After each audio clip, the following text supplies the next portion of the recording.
ఓం నమో వేదాత్మకాయ వెంకటేశాయ. వినా వెంకటేశన్ననాథో ననాథః సదా వెంకటేశం స్మరామి స్మరామి. హరే వెంకటేశ ప్రసీద ప్రసీద, ప్రియం వెంకటేశ ప్రయచ్ఛ ప్రయచ్ఛ. అఖిలాండ కోటి బ్రహ్మాండ నాయకుడై ఆదిమధ్యాంతరహితుడై అవాంగ్మానసగోచరుడై తిరుమల క్షేత్రంలో విరాజిల్లుతూ ఉన్నటువంటి పరమాత్మని మనం అన్నిటికంటా మించి ఏం కోరుకోగలం అంటే ప్రియం వెంకటేశ ప్రయచ్ఛ ప్రయచ్ఛ. ప్రియం ఏదైతే ఉన్నదో నాకు క్షేమాన్ని చేకూర్చేటటువంటిది దాన్ని నీవు స్వామి. వినా వెంకటేశం ననాథో ననాథ, వెంకటేశ్వరుడు తప్ప వేరొక నాథుడు నాకు లేడు. సర్వథా ఆ పరమాత్మనే నేను ఆశ్రయిస్తాను. సదా వెంకటేశం స్మరామి స్మరామి. ఎల్లప్పుడూ కూడా ఆ స్వామినే నేను స్మరిస్తూ ఉంటాను. హరే వెంకటేశ ప్రసీద ప్రసీద. హే స్వామిన్, నీవు తప్ప ఇంకొకరు ఎవరూ లేక అనాథుడనై నిన్నే సర్వథా స్మరిస్తూ ఉన్నటువంటి నన్ను అనుగ్రహించు. నా యందు నీ అనుగ్రహాన్ని, అనుగ్రహ వీక్షణాన్ని ప్రసరింపచెయ్యి అంటూ ప్రియాన్ని కూడా నాకు అందించు స్వామి అని ప్రార్థిస్తూ ఉంటాం. ప్రతినిత్యము కూడా మనం స్వామివారి సుప్రభాత సేవలో అటువంటి దివ్య విభూతిని కలిగిన పరమాత్మ యొక్క పాదార విందములని ఆశ్రయించుకుని ప్రతినిత్యము మనం ధర్మ అర్థ కామ మోక్షములకి నిలయమైన శ్రీ మహాభారత గ్రంథాన్ని కొంత కొంతగా పారాయణ చేసుకుంటూ దాంట్లో ఉండేటటువంటి ఎన్నో ధర్మ సూక్ష్మములని తెలుసుకుంటూ ఉన్నాం. ఇటువంటి భాగ్యాన్ని పునఃపునః మనకి అనుగ్రహించమని స్వామిని ప్రార్థిద్దాం. ఈనాటి పారాయణానికి మనం ఆచార్యుల వారితో కలిసి సత్సంకల్పం చేసుకుందాం. శ్రీ వెంకటేశ్వర స్వామి వారి అనుగ్రహ పాత్రులమౌదాం. విఘ్నేశ్వర ధ్యానం. నమస్తే గణనాథాయ గణానాం పతయే నమః. భక్తి ప్రియాయ దేవేశ భక్తేభ్యః సుఖదాయక. శ్రీనివాస ధ్యానం అనంత వేద సంవేద్యం నిర్దోషం గుణసాగరం అతీంద్రియం నిత్యముక్తం శ్రీనివాసం భజే నిశం. శ్రీకృష్ణ ధ్యానం వందే నవఘనశ్యామం పీతకౌశేయవాససం సానందం సుందరం శుద్ధం శ్రీకృష్ణం ప్రకృతేః పరం. వ్యాసధ్యానం వేదవ్యాసం స్వాత్మరూపం సత్యసంధం పరాజనం శాంతం జితేంద్రియక్రోధం సశిష్యం ప్రణమామ్యహం.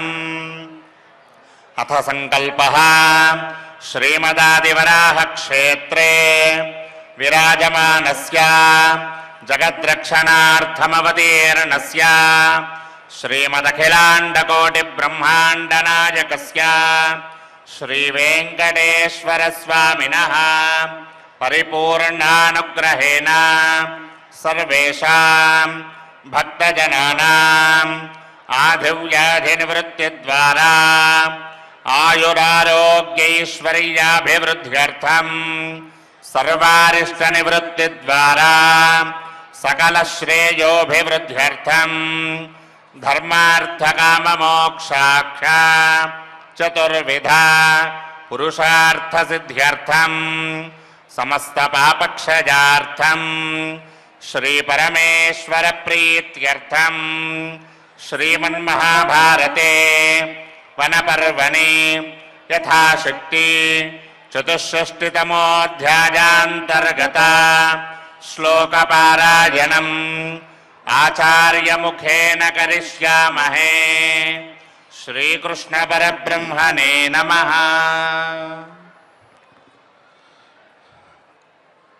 నారాయణం నమస్కృత్య నరం చైవ నరోత్తమం దేవీం సరస్వతీం వ్యాసం తతో జయముదీరయేత్. వీరవిక్రాంత ధర్మజ్ఞ సత్యసంధ మహీపతే యద్యస్మిన్ వనే రాజన్ దర్శయాత్మానమాత్మనా కదా సుస్నిగ్ధ గంభీరాం జీమూతస్వన సన్నిభాం శ్రోష్యామి నైషధస్యాహం వాచం తాం అమృతోపమాం. నిన్న దమయంతి నలమహారాజు గురించి అన్వేషిస్తూ ఒక పెద్ద పర్వతరాజుని చూసి, అనగా పర్వతాన్ని చూసి, నా భర్త నీకేమన్నా కనిపించారా, ఆయన ఎక్కడున్నారో ఏమన్నా తెలుసా అంటూ తన పుట్టుపూర్వోత్తరాలన్నీ కూడా చెప్పి ఆ పర్వతంతో మాట్లాడింది అని చెప్పుకున్నాం. ఆ బాధతో ఎవరిని అడగాలో తెలియక అరణ్యంలో ఒంటరిగా ఉన్నటువంటి దమయంతి ఇక చెట్లతోటి, పర్వతాలతోటి, మృగాలతోటి సంభాషిస్తూ ఉన్నది. ఆ బాధ ఆవిడితో ఆ పని చేయిస్తూ ఉన్నది. అలా అడిగిన తరువాత ఇక మళ్ళీ నలమహారాజు గురించి బాధపడుతూ ఉన్నది అని చెప్పుకున్నాం. ఆవిడ తన యొక్క బాధని దిగమింగుకోలేక మళ్ళీ నలమహారాజును ఉద్దేశించి కొన్ని మాటల్ని ఆవిడ పలుకుతూ ఉన్నది. తన బాధని వ్యక్తపరుస్తూ ఉన్నది. అందులో వీర విక్రాంత ధర్మజ్ఞ సత్యసంధ మహీపతే అని నలమహారాజును సంబోధిస్తూ ఆయన గురించి కొన్ని మాటలు చెప్తూ ఉన్నది. ఆయన్ని ప్రార్థిస్తూ ఉన్నది. ఆ చుట్టుపక్కల ఏమన్నా ఉంటాడేమో, వస్తాడేమో అనే భావనలోనే ఉండి పూర్తిగా తనని వదిలిపెట్టి అరణ్యాన్ని విడిచి వెళ్ళిపోయాడు నలమహారాజు అనేటటువంటి సత్యాన్ని అంగీకరించక ఆ నిజమైన మాటని ఆవిడ జీర్ణించుకోలేక ఆయన గురించి తాపత్రయపడుతూ ఉన్నది. ఆర్తిగా ఆయన్ని నిర్జన వనంలో పిలుస్తూ ఉన్నది, కనిపించమని చెప్పి అడుగుతూ ఉన్నది. వీర విక్రాంత ధర్మజ్ఞ, వీరుడివి నువ్వు, పైగా ధర్మాలన్నీ తెలిసినటువంటి వాడివి, స్త్రీని ఒంటరిగా ఉన్నటువంటి, అలాగే ఎవరూ సహాయం చెయ్యలేనటువంటి స్థితిలో ఉన్నటువంటి ఒక స్త్రీని అరణ్యంలో అలా విడిచిపెట్టి, పైగా భర్త అని పిలువబడేటువంటి వాడు ఒంటరిగా ఏం జరిగితే అది జరుగుతుందిలే అనే భావనతో వెళ్ళిపోవడం ఏమైనా బాగున్నదా? ఇన్ని ధర్మాల్లో ఈ ధర్మం చెప్పలేదా? ఇది కూడా ధర్మమేనే, పైగా అవశ్యం ఆచరణీయమైనటువంటి ధర్మం. మరి ధర్మాలన్నీ తెలిసినటువంటి నీవు నన్ను ఇలా విడిచిపెట్టి వెళ్ళిపోయావు మహానుభావుడా. ఏం ధర్మమో ఇది? నీకన్నీ ధర్మాలు తెలుసు కాబట్టి ఈ ధర్మం కూడా, అంటే ఒంటరిగా భార్యని విడిచిపెట్టి వెళ్ళిపోకూడదు అనేటటువంటిది ఒక ధర్మమే కాబట్టి, సమస్త ధర్మాలు తెలిసిన నీకు ఈ ధర్మం కూడా తెలిసి ఉంటుంది కాబట్టి, పైగా సత్యసంధ, ఇంకొక విశేషణం, నీవు సత్యవాక్ పరిపాలన కలిగినటువంటి వాడివి, ఎప్పుడూ కూడా నిజమే మాట్లాడేటటువంటి స్వభావం కలిగిన వాడివి. అలాంటి నీవు నన్ను వదిలిపెట్టి వెళ్ళను అని చెప్పావే, మరి వెళ్ళిపోయావు. అన్ని ధర్మాలు తెలిసి సత్యనిష్టతోటి నువ్వు ఉండేటువంటి వాడివి, పైగా వీర విక్రాంత. నీవు వీరులు ఎవరైతే ఉన్నారో ప్రపంచంలో అటువంటి వీరులందరినీ కూడా జయించగలిగేటటువంటి స్వభావం కలిగిన వాడివి. కాబట్టి అంత ధైర్యం నీలో ఉన్నది. నువ్వు నీ ధైర్యాన్ని కోల్పోయి భవిష్యత్తులో ఏదైనా ప్రమాదం జరగవచ్చేమో అని భావించి దుర్బలుడవై నన్ను విడిచిపెట్టడానికి అవకాశం లేదు. సమస్తమైన ధర్మాలు తెలిసి సత్యనిష్టతో ఉండేటటువంటి నీలో అదనపు గుణం,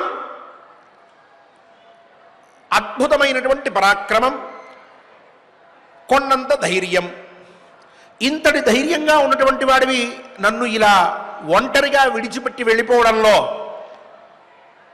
ఏమైనా కొంతైనా సరే అది న్యాయంగా ఉన్నదా స్వామి? నాకు ఎప్పుడు కనిపిస్తావో నువ్వు?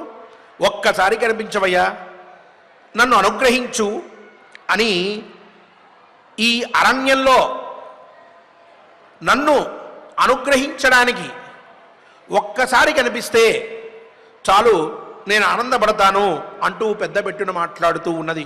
చుట్టుపక్కల ఇతఃపూర్వం మనం చెప్పుకున్నట్లుగా ఎన్నో భయంకరమైనటువంటి వృక్షాలు, భయంకరమైనటువంటి మృగములు, భయంకర వాతావరణం, తస్కరులకి, చెడు బుద్ధి కలిగినటువంటి వారికి నిలయమైనటువంటి ఆ అరణ్యంలో ఇలాంటి పరిస్థితిలో తను ఉండడం అనేది తనకి చాలా దుఃఖాన్ని కలిగిస్తూ ఉన్నది. ఎటు చూసినా అగాధంగా ఉన్నది అంతా కూడా. ఎటు వెళ్ళాలో, ఎటు నుంచి వెళ్తే ఆ నలమహారాజు కనిపిస్తాడో తెలియనటువంటి స్థితి. కొన్ని మృగాలు అలా వెళ్ళిపోతున్నాయి, కొన్నేమో భయంకరమైన అరుపులు అరుస్తూ ఉన్నాయి, ఇంకొన్ని ఏమో పరస్పరం కలహించుకుంటూ ఉన్నాయి. పెద్ద పెద్ద చెట్లు ఎక్కడో ఆకాశాన్ని అంటుతూ ఉన్నట్లుగా, ఓ పక్క సెలయేళ్ళు, విషసర్పములు, అన్నీ నిలయమైనటువంటి, అన్నిటికీ కూడా స్థానమైనటువంటిది ఆ అరణ్యం. అందులో మహారాజపత్ని అయినటువంటి దమయంతి సుకుమారి భర్తని వెతుకుతూ తిరుగుతూ ఉండడం. ఆ సందర్భంలో మాట్లాడుతూ ఉన్నటువంటి ఆవేదనతో కూడినటువంటి మాటలు. మనం కూడా అప్పుడప్పుడు బాధ కలిగితే, భగవంతుడా ఎక్కడున్నావయ్యా, ఇలా ఎందుకు చేశావయ్యా అని అంటూ ఉంటాం. అంటే ఆ ఆవేదనతో మన నోట్లోంచి వచ్చేటటువంటి మాట ఎదురుగా ఉన్నాడని చెప్పి మనం మాట్లాడుతున్నట్లు కాదు. తద్వత్ ఈవిడ కూడా తన భర్త ఎక్కడున్నా సరే నాకు కనిపించు అంటూ ఆయనతో మాట్లాడుతున్నట్టుగా తన మాటల్ని బిగ్గరగా పలుకుతూ ఉన్నది, బాధపడుతూ. మహానుభావ, నీ అమృతోపమానములైనటువంటి మాటల్ని నేను ఎప్పటికి వింటానో. గంభీరంగా మాట్లాడుతావు, చాలా గొప్పగా మాట్లాడుతావు నువ్వు. ఆ మాటల్ని ఎప్పుడు నేను వినగలుగుతానో, మళ్ళీ దమయంతి అని చెప్పి ఎప్పుడు పిలిపించుకుంటానో, నీతో ఎప్పుడు నాకు మళ్ళీ ఈ సంయోగం కలుగుతుందో, నేను నిన్ను చూడడం, నువ్వు నన్ను చూడడం అనేటటువంటిది అది ఎప్పటికీ అయ్యేనో అని బాధపడుతూ, వైదర్భీత్యేవ విస్పష్టాం శుభాం రాజ్ఞో మహాత్మనాం ఆమ్నాయ సారిణీం వృద్ధాం మమ శోక వినాశినీం భీతామాశ్వాసయత మాం నృపతే ధర్మవత్సల ఇతి సాతం గిరిశ్రేష్టం ఉక్త్వా పార్థివనందిని దమయంతి తతో భూయః జగామ దిశముత్తరాం సా గత్వా త్రీనహోరాత్రాన్ దదర్శ పరమాంగణ తాపసారణ్యమతులం దివ్యకానన శోభితం. నా బాధని మొత్తాన్ని పోగొట్టేటటువంటివి, అలాగే నిత్యము కూడా ఆమ్నాయ సారిణీం అంటే వేద వాక్యములని పలికేటటువంటి నీ వాక్కు నాకు ఎల్లప్పటికీ కూడా ఆనందాన్ని కలిగిస్తుంది స్వామి. నాలో ఏ కొంచెమైనా సరే భయం కలిగినట్లయితే, లేక ఎత్కించిన బాధ కలిగినట్లయితే, ఎప్పుడైనా నేను ఒక విధమైనటువంటి ఆవేదనతో ఉన్నట్లయితే నీ మాట విన్న వెంటనే నాకు సాంత్వన చేకూరేది. అటువంటి మాట మాట్లాడేవాడివి నువ్వు. చూడండి, తన భర్త గురించి చెప్తోంది ఆవిడ. అటువంటి మాటలు మాట్లాడుతూ ఆవిడ్ని ఎప్పుడూ కూడా ఆనందపరిచేవాడట మహారాజు. అలాంటి యోగ్యమైనటువంటి వాగ్ధోరణితోటి భార్యతో ప్రవర్తించేవాడు ఆయన. ఒక్కసారి ఆవిడ బాధలో ఉన్నప్పుడు ఈయన మాట్లాడితే ఆవిడికి సాంత్వన చేకూరుతోంది. ఏ విధంగా భార్యతో వ్యవహరించాలో మనకి ఇక్కడ తెలుస్తోంది. అటువంటి భావనతోటి, అటువంటి గొప్పదైన వాగ్ధోరణితోటి నీవు నన్ను ఎప్పుడూ కూడా ఊరడించేటటువంటి వాడివి, ఆనందపరిచేటటువంటి వాడివి. అటువంటి నీ మధురమైన వాక్కు నేను ఎప్పటికి వింటాను స్వామి. ధర్మంయందు ఎల్లప్పుడూ కూడా వాత్సల్యం కలిగినటువంటి ఓ మహారాజా, ఇప్పుడు నేను కష్టంలో ఉన్నాను, నన్ను ఊరడించు. ఇది ఏ ధర్మము? భార్య కష్టంలో ఉన్నప్పుడు భర్త అండగా నిలబడడం అనేదే పరమధర్మం. కాబట్టి నువ్వు ధర్మశీలుడివి కాబట్టి నన్ను అనుగ్రహించు స్వామి అని అలా ఆ పర్వతానికి, ఏదైతే పెద్ద పర్వతాన్ని చూసి తన యొక్క సమాచారాన్ని మొత్తాన్ని చెప్పి, నీవేమన్నా నలమహారాజును చూశావా అని అడిగిందో, ఆ పర్వతరాజు దగ్గర నుంచి ఇక బయలుదేరి ఉత్తర దిక్కుగా ఆవిడ ప్రయాణం చేస్తూ వెళ్ళిందట. 3 రాత్రుళ్ళు అంటే 3 రోజుల పాటు దమయంతి ఆ కీకారణ్యంలో తన యొక్క ప్రయాణాన్ని ఒంటరిగా కొనసాగించిందట. రాత్రి లేదు, పగలు లేదు, ఆవిడ అలా వెళ్తూనే ఉన్నది. ఎక్కడికి వెళ్తోందో తెలియదు, ప్రయాణం కొనసాగుతూ ఉన్నది. భయంకరమైనటువంటి పరిస్థితులన్నీ కూడా చుట్టుపక్కల తనని చుట్టుముట్టేయడానికి సిద్ధంగా ఉంటే వాటిని చూసి భయపడక నలమహారాజు యొక్క సందర్శనమే తనకి అత్యంత ఆనందాన్ని కలిగించేటటువంటి విషయం అని భావిస్తూ ఆవిడ తన యొక్క ప్రయాణాన్ని కొనసాగించింది. దేన్ని పట్టించుకోవట్లేదు. చుట్టుపక్కల ఏమున్నా నిన్న చెప్పుకున్నట్లుగా వేటి నుంచి కూడా తనకి భయం కలుగుతుంది, వస్తుంది అనేటటువంటిది అనిపించట్లా ఆవిడికి. ఆయన్ని చూడాలి, ఆయన్ని వెతకాలి, ఇదే తాపత్రయం. అలా వెళ్తూ ఉంటే 4వ రోజుకి అక్కడ మునులందరూ కూడా తపస్సు చేసుకునేటటువంటి ఒక ప్రదేశాన్ని చూసిందట. కొంత ధైర్యం కలిగింది ఆవిడికి. కొంతమంది మునులు సాత్విక స్వభావంతో విరాజిల్లేటటువంటి వారు ఉన్నారు అక్కడ. వెళ్ళింది. వశిష్ఠ భృగ్వత్రిసమై తాపసైరుపశోభితం నియతై సంయతాహారై దమశౌచ సమన్వితై అబ్బక్షైర్వాయుభక్షైశ్చ పత్రాహారైస్తథైవ చ జితేంద్రియైర్మహాభాగై స్వర్గమార్గదిదృక్షుభిః వల్కలాజిన సంవీతై మునిభిః సంయతేంద్రియైః తాపసాధ్యుషితం రమ్యం దదర్శాశ్రమమండలం. ఇక ఆ ప్రదేశం ఎలా ఉన్నది అంటే, వశిష్ఠ భృగ్వత్రి సమై, అక్కడ ఉన్నటువంటి మహానుభావులు ఒక్కొక్కరు కూడా వశిష్ఠుడితో, అత్రితోటి, వశిష్ఠ మహర్షి అత్రి మహర్షి ఎంత గొప్పవారో వారితో సమానమైనటువంటి వారుగా ఉన్నారట అక్కడ. ఇంకా నియతై సంయతాహారై, వాళ్ళంతా ఇంద్రియ నిగ్రహం కలిగినటువంటి వారు. కేవలం ప్రాణధారణ కోసమే కొంత ఆహారాన్ని తీసుకోవాలి, అంటే తినడానికి బ్రతికినట్టు కాకుండా బ్రతకడానికి తినడం అన్నమాట. ఆ విధంగా ఆహారాన్ని తీసుకుంటూ కాలాన్ని గడిపేటటువంటి వారు. పైగా దమ శౌచ సమన్వితై, శౌచము, దమము, ఓర్పు, సహనము ఇత్యాదులు వీటన్నిటితోటి కలిసి ఉన్నటువంటి వారు. వారంతా వాళ్ళలో కొంతమంది అబ్బక్షై అన్నారు. అంటే కేవలం అభక్షణం చేసేటటువంటి వారు, నీళ్లు మాత్రమే ఆహారంగా తీసుకుని కాలాన్ని గడిపేటటువంటి వారు. వాయుభక్షైశ్చ, ఏ ఆహారం తీసుకోకుండా నీరు కూడా త్రాగకుండా వచ్చేటటువంటి వాయువుని అంటే గాలిని పీలుస్తూ జీవనాన్ని కొనసాగించేటటువంటి వారు వారు కూడా ఉన్నారట.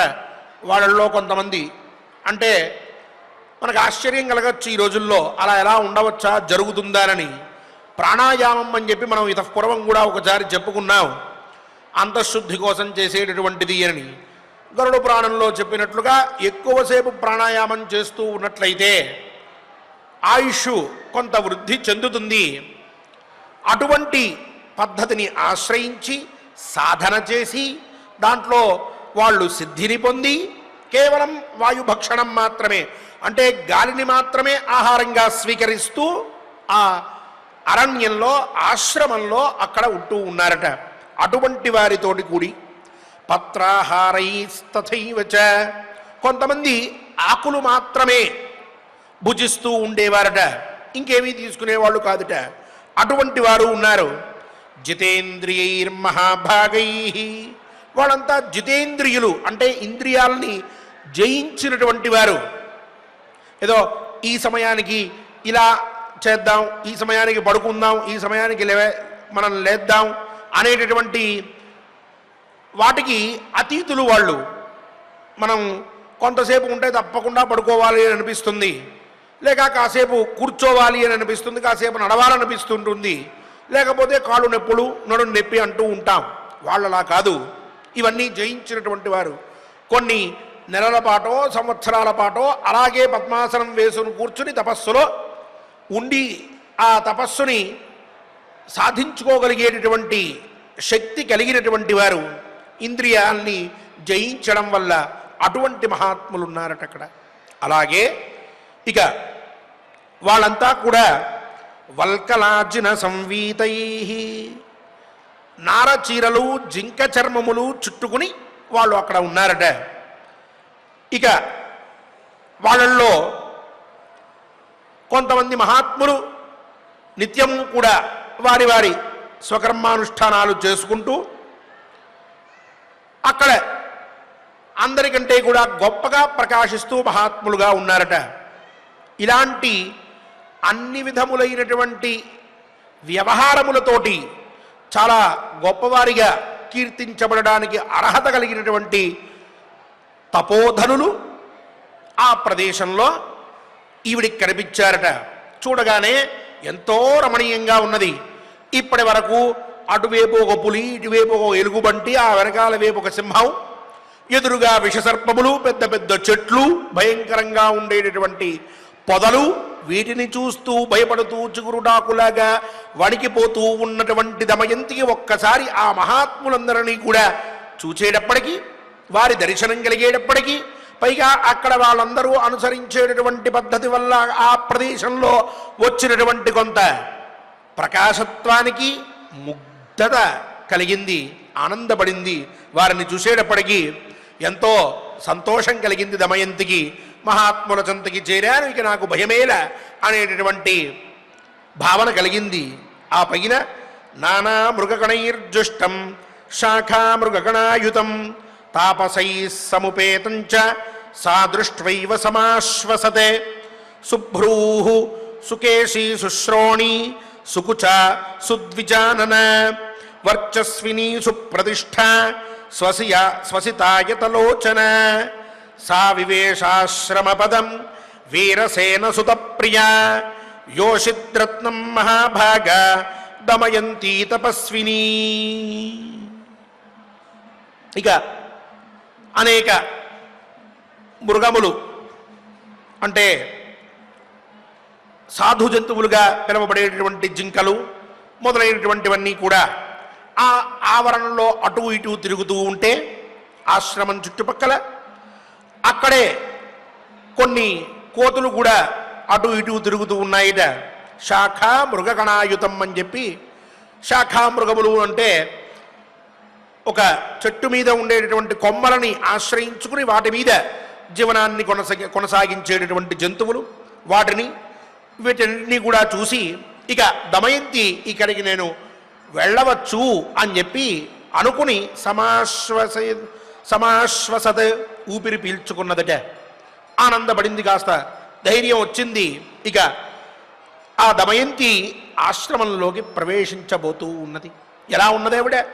శుభ్రూహు, మంచి కనుబొమ్మలు కలిగి ఉన్నదట. సుకేశి, చక్కటి కేశములు, అలాగే శుశ్రోణి సుకుచ సుద్విజానన వర్చస్విని, చాలా వర్చస్సుతోటి ఆవిడ ఉన్నదట. అలా శరీర సౌష్ఠవంతో ఆ మహారాజపత్ని మహాయాగములన్నీ కూడా, యజ్ఞములన్నీ కూడా అనుష్ఠించడం వల్ల వచ్చినటువంటి తేజస్సుతోటి ప్రకాశించే దమయంతి, పైగా వీరసేన సుతుడైనటువంటి నలమహారాజుకి అత్యంత ప్రియురాలు ఆవిడ. స్త్రీరత్నంలో సాధ్విగా చెప్పబడినటువంటిది, భర్త యందు అచంచలమైన విశ్వాసం కలిగి ఉన్నటువంటిది ఆవిడ. ఇక నేను నా భర్తని పొందడానికి భగవంతుడు ఒక మార్గం నాకు చూపించాడు అని అనుకుంటూ, అలా ఎంతో గౌరవంగా, వినయంతో, విధేయతతో, పరమాత్మ యందు ఉండేటటువంటి భక్తితో, భర్త మీద ఉన్నటువంటి అనురాగంతో, తన యొక్క భర్త జాడ తెలియాలి అనేటటువంటి ఆశతో మహాత్ముల సన్నిధానానికి చేరింది, లోపలికి ప్రవేశించింది. అక్కడ అందరూ కూడా వారి వారి పనుల్లో నిమగ్నమై ఉన్నారు. ఒకరు అనుష్ఠానం చేస్తూ ఉంటే, ఇంకొకరు వేదాధ్యయనం, ఇంకొకరు హోమము, ఇంకొకరు ఏదో విద్యార్థికి పాఠం చెప్పడం, ఇటువంటి పనుల్లో వారు నిమగ్నమై ఉన్నారు. మహారాజపత్ని దమయంతి వేంచేస్తూ ఉన్నది. ఆ వనంలో ఉన్నటువంటి ఆశ్రమంలోకి ఆవిడ వెళ్ళి ఏ విధంగా ఆ మహాత్ములని ఆశ్రయించిందో రేపటి కథాశ్రవణంలో మనందరం కూడా తెలుసుకుందాం. ఈనాటి శ్లోకములని చక్కగా ఆచార్యముఖంగా పారాయణ చేద్దాం, భగవదనుగ్రహాన్ని పొందుదాం. ఓం నమో వెంకటేశాయ. ఓం నమో వెంకటేశాయ. చక్కగా మనం ఆచార్యుల వారి ద్వారా ఆ మహారణ్యంలో ఆ దమయంతీదేవి అనేక బాధలు పడుతూ ఏ విధమైనటువంటి కష్టము ఎక్కడి నుంచి వస్తుందో అనేటటువంటి బాధతో తనలో తాను ఆ నలమహారాజు గురించి వెక్కి వెక్కి ఏడుస్తూ బాధపడుతూ ఉన్నటువంటి ఘట్టాన్ని మనం తెలుసుకున్నాం. ఇక యథావిధిగా మనం 64వ అధ్యాయంలో 56వ శ్లోకం నుండి మనం పారాయణం చేసుకుందాం. స్వామివారి యొక్క అనుగ్రహాన్ని పొందుదాం.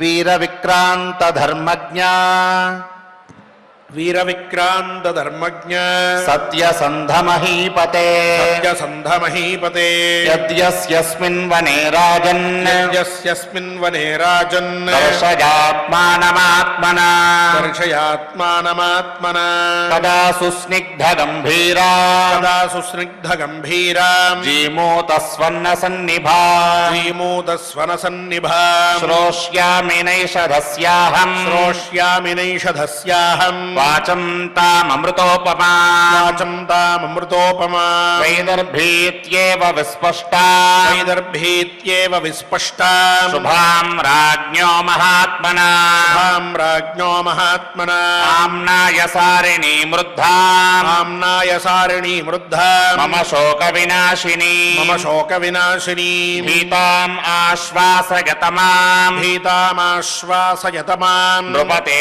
ధర్మవత్సలా నృపతే ధర్మవత్సల ఇది సాతం గిరిశ్రేష్టం ఇది సాతం గిరిశ్రేష్టం ఉక్త్వా పార్థివనందిని ఉక్త్వా పార్థివనందిని దమయంతి తతో భూజః దమయంతి తతో భూయః జగామ దిశముత్తరా జగామ దిశముత్తరా సాగత్వా త్రీన హోరాత్రాన్ సాగత్వాద్రీరహోరాత్రాన్ దదర్శ పరమాంగణ దదర్శ పరమాంగణ తాపసారణ్యమతులం తాపసారణ్యమతులం దివ్యకాననశోభితం దివ్యకాననశోభితం వసిష్ఠ భృగ్వత్రిసమైః వసిష్ఠ భృగ్వత్రిసమైః తాపసైరుపశోభితం తాపసైరుపశోభితం నియతైః సంయతాహారైః నియతైః సంయతాహారైః తమశౌచ సమన్వితైః తమశౌచ సమన్వితైః అబ్బక్షైర్వాయుభక్షైశ్చ అబ్బక్షైర్వాయుభక్షైశ్చ పత్రహారైస్తథైవ చ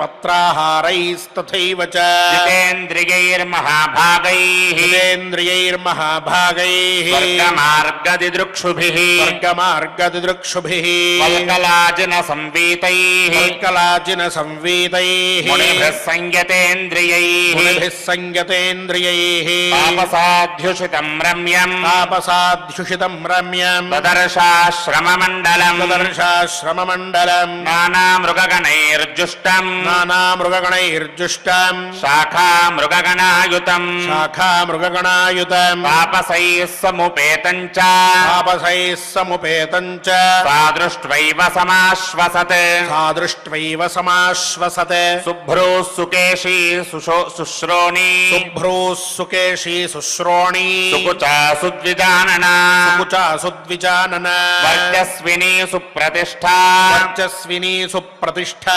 స్వసితాయతలోచనా వసితాయతలోచన సావివేశాశ్రమపదం సా వివేశాశ్రమపదం వీరసేన సుత ప్రియా వీరసేన సుత ప్రియా యోషిద్రత్నం మహాభాగా యోషిద్రత్నం మహాభాగా సమగంతి తపస్విని దమయంతి తపస్విని. ఓం నమో వెంకటేశాయ. గోవిందనామ సంకీర్తనాన్ని అన్నమాచార్య ప్రాజెక్ట్ కళాకారులందరితో కలిసి చేసుకుందాం. శ్రీనివాస అనుగ్రహాన్ని పొందుదాం. వెంకటాద్రి సమం స్థానం బ్రహ్మాండే నాస్తి కించన వెంకటేశ సమో దేవో న భూతో న భవిష్యతి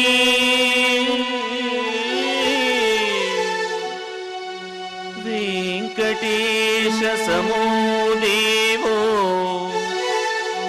न भूतो न भविष्यति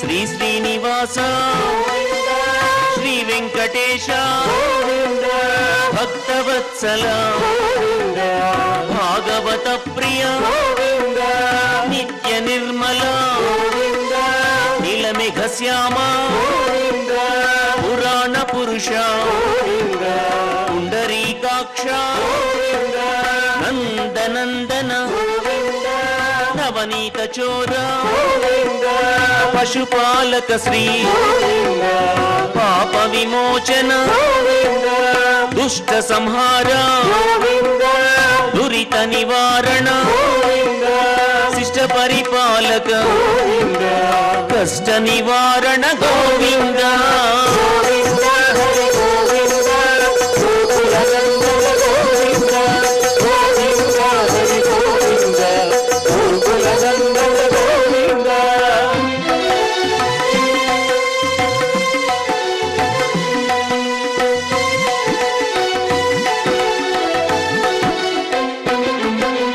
वज्रमकुटधर वराहमूर्ति गोपी जनलोल गोवर्धनोद्धार दशरथनंदन दशमुखमर्दन पक्षिवाहन पांडव प्रिय मत्स्यकूर्मा मधुसूदन हरि वराह नरसिंह वामन भृगुराम बलरामानुज बौद्ध कल्किधर वेणुगान प्रिय वेंकटरमण गोविंद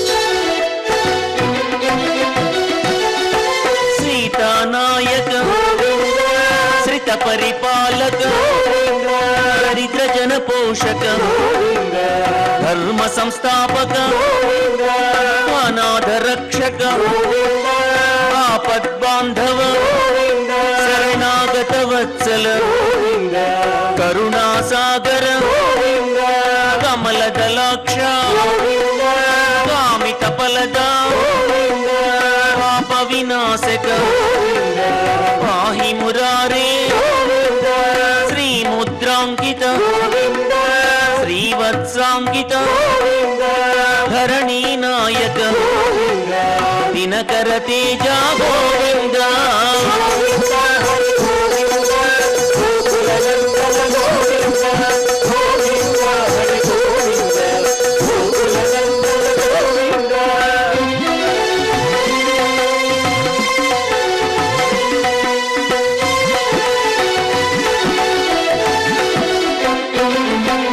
పద్మావతి ప్రియ ప్రసన్నమూర్తి అభయహస్త అక్షయ వరద శంఖ చక్రధర శాంగ గదాధర విరజాతిరస్త విరోధి మర్దన సాల గ్రామధర సహస్రనామ లక్ష్మీ వల్లభ లక్ష్మణాగ్రజ కస్తూరి తిలక కాంచనాంబరధర గరుడ వాహన గజరాజ రక్షక గోవింద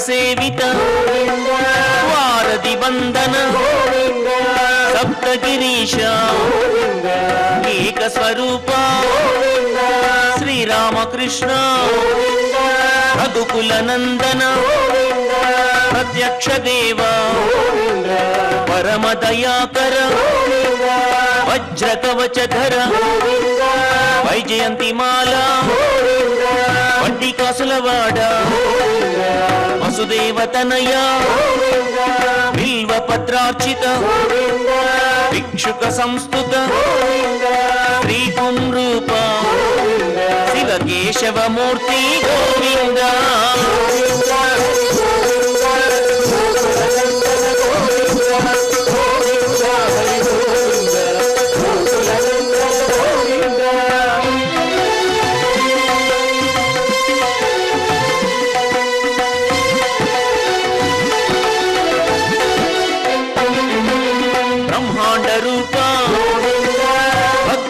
రక్షక నిత్య కళ్యాణ నీరజనాభ హతి రామ ప్రియ హరి సర్వోత్తమ జనార్దన మూర్తి జగత్ సాక్షి రూప అభిషేక ప్రియ పాప నివారణ రత్న కిరీట రామానుజనుత స్వయం ప్రకాశ ఆశ్రిత పక్ష నిత్య శుభప్రద నిఖిల లోకేశ గోవింద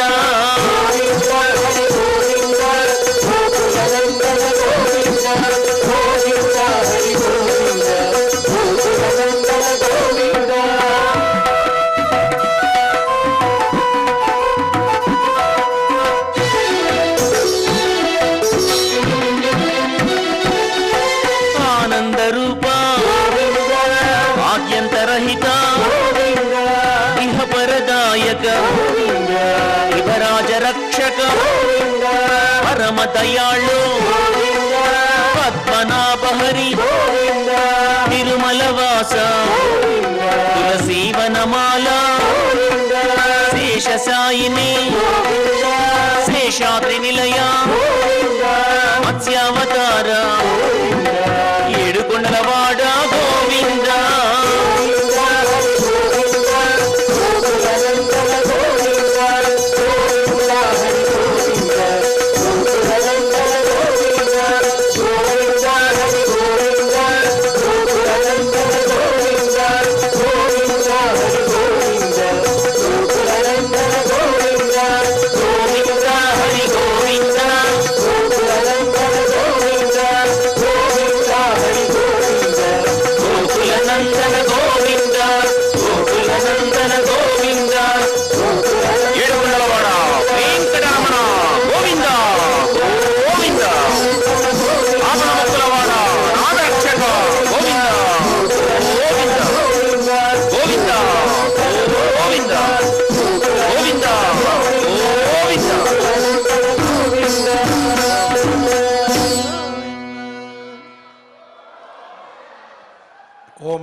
వెంకటేశాయ.